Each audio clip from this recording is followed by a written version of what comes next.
दिल्ली की राजनीति में आजकल इतनी तेजी से तब्दीलियां आती हैं कि यह भी कहना मुश्किल हो गया है कि अगले हफ्ते प्रधानमंत्री कौन होगा। आज अगर कोई है तो कल कोई और हो सकता है। ऐसे माहौल में पूर्व प्रधानमंत्री और भूले बिसरे नेताओं के लिए भी भारत के राजनीतिक भविष्य में हीरो का रोल अदा कर पाने की काफी गुंजाइश है। ऐसे ही एक भूले बिसरे पूर्व प्रधानमंत्री हैं चंद्रशेखर, जिनको कुछ लोग मजाक में भोंडसी के बाबा कहते हैं, कुछ आलोचक इन्हें सोशलिज्म के नाकामयाब मसीहा मानते हैं और चंद ऐसे भी हैं जिन्हें यकीन है कि चंद्रशेखर से बेहतर हिंदुस्तान को प्रधानमंत्री नहीं मिल सकता। सन 1927 चंद्रशेखर का जन्म एक गरीब किसान परिवार में डिस्ट्रिक्ट बलिया, उत्तर प्रदेश। सन 1951 एमए इलाहाबाद यूनिवर्सिटी। छात्र नेता चंद्रशेखर का समाजवादी विचारधारा से घनिष्ठ संपर्क। सन 1965 चंद्रशेखर कांग्रेस में शामिल। इंदिरा गांधी की नीतियों की खुलेआम आलोचना। सन 1975 इमरजेंसी। चंद्रशेखर गिरफ्तार। 19 महीने जेल में सॉलिटरी कन्फाइनमेंट। इंदिरा गांधी से अनबन। सन 1977 जनता पार्टी की स्थापना। Chandrashekhar party president. सन 1983 भारत यात्रा द्वारा चंद्रशेखर का जनता से संपर्क। नवंबर 1990 वीपी सिंह की सरकार के बाद चंद्रशेखर प्राइम मिनिस्टर। सन 1991 राजीव गांधी के समर्थन हटाने के बाद चंद्रशेखर का इस्तीफा। सक्रिय राजनीतिक जीवन से बनवास। सन 1997 चंद्रशेखर का अपने 70वें साल में प्रवेश। दिल्ली के पास हरियाणा के भोंडसी गांव में अपना समाजवादी एक्सपेरिमेंट जारी। चंद्रशेखर के साथ एक दिन बिताया सुनील सेठी ने इस उम्मीद में कि शायद उनके निजी जीवन की एक झलक मिले। निजी जीवन यानी राजनीति और सोशलिज्म और राजनीति और सोशलिज्म। आइए चलते हैं दिल्ली से 40 किलोमीटर दूर हरियाणा के भोंडसी गांव के भारत यात्रा केंद्र।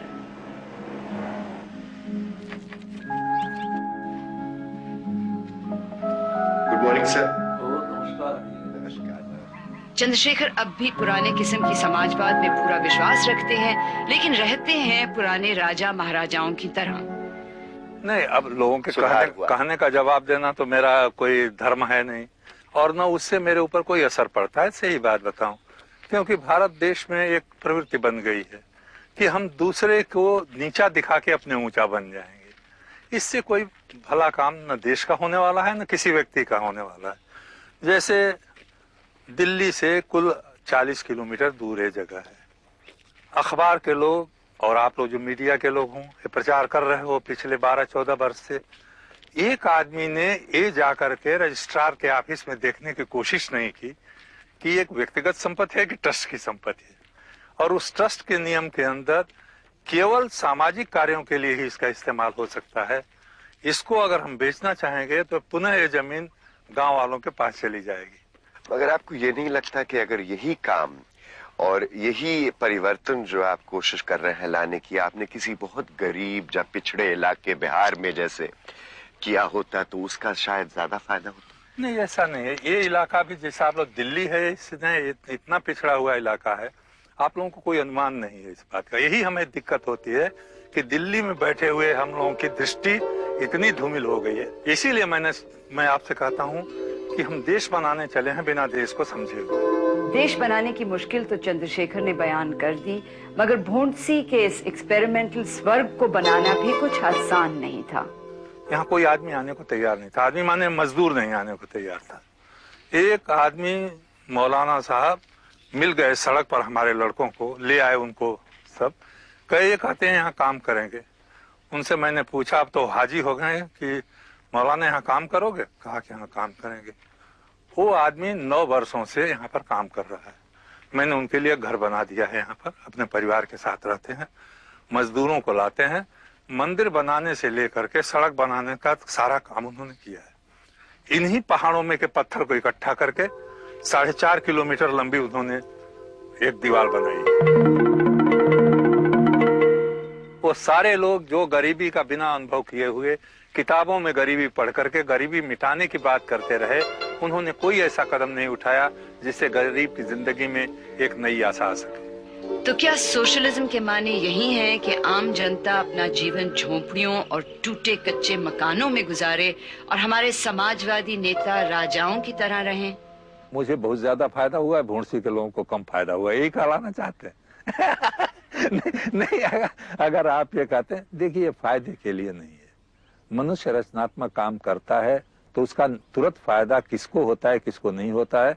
अगर आप जरा ऑब्जेक्टिव तरीके से यथास्थिति को देख करके जो वास्तविकता है उसको देखते, मुझको फायदा हुआ या नहीं, भोंडसी वालों को फायदा हुआ नहीं, इस स्थान को तो फायदा हुआ है। यहाँ हरियाली हुई, ये पहाड़ ये जंगल मैं लेके जाने वाला नहीं हूँ, इसमें मेरे परिवार का कोई पोषण नहीं होता है। मेरा फायदा जरूर हुआ कि मुझे आत्मविश्वास मेरा बढ़ा है, मुझे आत्मसंतोष है, और सारी आलोचना के बावजूद मैं ये समझता हूं कि आज के राजनीतिज्ञों में जो काम मैंने किया है किसी और ने नहीं किया है। समाजवाद एक जीवन विधा है और इसमें मनुष्य की आवश्यकताओं को पूरा करने की कोशिश की जा रही है। अगर समाजवाद इस देश में होता तो मैं सरकारों की इन नीतियों का विरोध ही नहीं करता रहता। जहां जहां समाजवादी प्रयोग हुए उन देशों में मौलिक रूप से लोगों की भूख प्यास गरीबी और बेबसी को मिटाने के लिए एक समता का समाज बनाने के लिए प्रयास हुआ। वहाँ असफलता कुछ अन्य कारणों से हुई, वो इसलिए कि आर्थिक जीवन ही मनुष्य का संपूर्ण जीवन नहीं है। एक दिन एक जीवन में और भी है, लेकिन ब्रेक के बाद।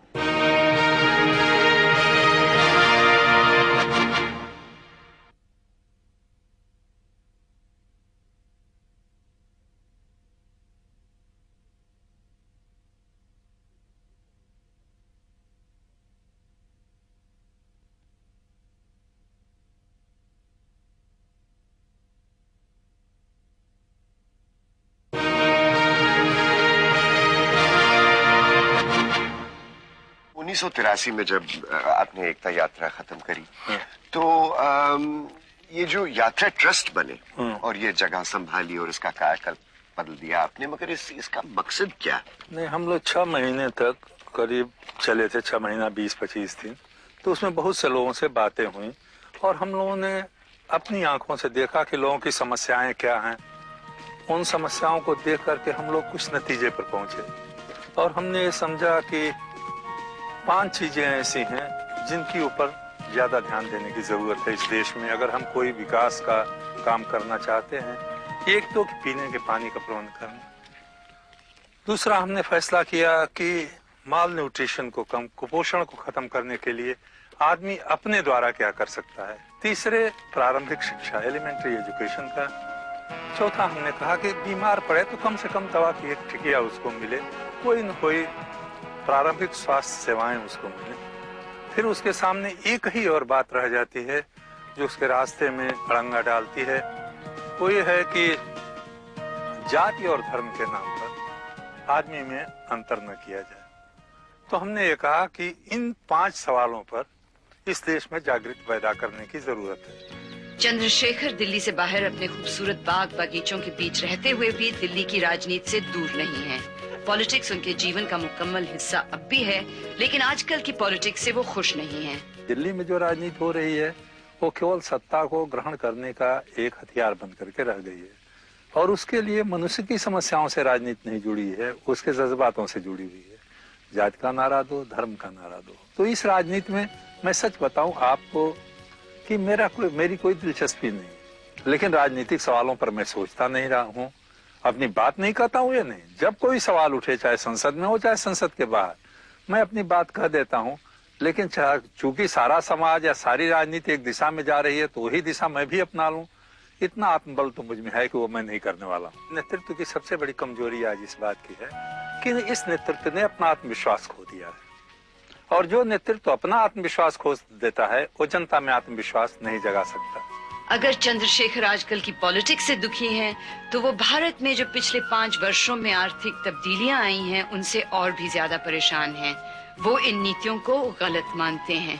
5-6 वर्ष पहले जो कुछ कदम उठाए गए कांग्रेस पार्टी की वजह से, उसके कारण इस देश में एक अजीब गिरावट आई है। जो गिरावट आर्थिक गिरावट नहीं है, जो गिरावट राजनीतिक गिरावट नहीं है, वो गिरावट मानसिक गिरावट है, जिसको बौद्धिक हीनता कहते हैं।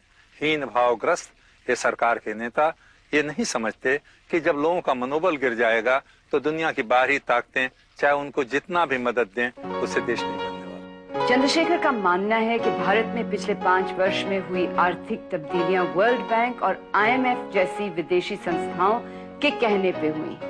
क्या हम लोग मैक्सिको से कुछ सीखने को तैयार हैं या नहीं? अफ्रीका और लैटिन अमेरिका के दूसरे देशों के अनुभव हमारे सामने हैं या नहीं? या 5 वर्षों के बाद भारत की आर्थिक अवस्था के बारे में क्या हम कुछ सोचेंगे या वही पुरानी रट रटे रहेंगे जो रट हमको विश्व बैंक ने और अंतर्राष्ट्रीय मुद्रा कोष ने सिखाई है? ये कोई नई बातें नहीं है, ये पुरानी बातें हैं। इन बातों की चर्चा करके हम किसी निर्णय पर नहीं पहुंच सकते। इस देश में कुछ लोगों की मानसिकता बन गई है कि वो समझते हैं कि उनकी नीतियां ही इस देश को बना सकती हैं। मैं एक ही बात आपसे कहना चाहूंगा, मैं जीवन में केवल एक बार अमेरिका गया हूँ। जो भारतीय मूल के लोग वहाँ रहते हैं उनके निमंत्रण पर एक वहाँ के बड़े नेता ने मुझसे पूछा कि मैं विरोध में क्यों हूँ। मैंने उनसे एक ही सवाल पूछा कि न्यूयॉर्क में मैं 2 दिनों से 3 दिनों से हूँ, हर चौराहे पर भीख का कटोरा लिए हुए काले लोगों को मैं देख रहा हूँ। अगर आप अपनी सारी संपदा, सारी नीतियों के बावजूद इन 1.5 करोड़ लोगों की तकदीर को नहीं बदल सके तो भारत के 40 करोड़ गरीबों की तकदीर आप कैसे बदल देंगे? ये बात मेरी समझ में नहीं आती। ये बात नरसिम्हा राव जी के और मनमोहन सिंह के समझ में आ रही है, तो लोग आपकी नीतियों को चला रहे हैं। चंद्रशेखर अक्सर लंच के वक्त दिल्ली की ओर रवाना होते हैं, कुछ राजनीतिक मसले सुलझाने और कुछ उलझाने। आज उनके मेहमानों में हैं तमिल लेखक चो रामास्वामी और चर्चा का विषय है भ्रष्टाचार।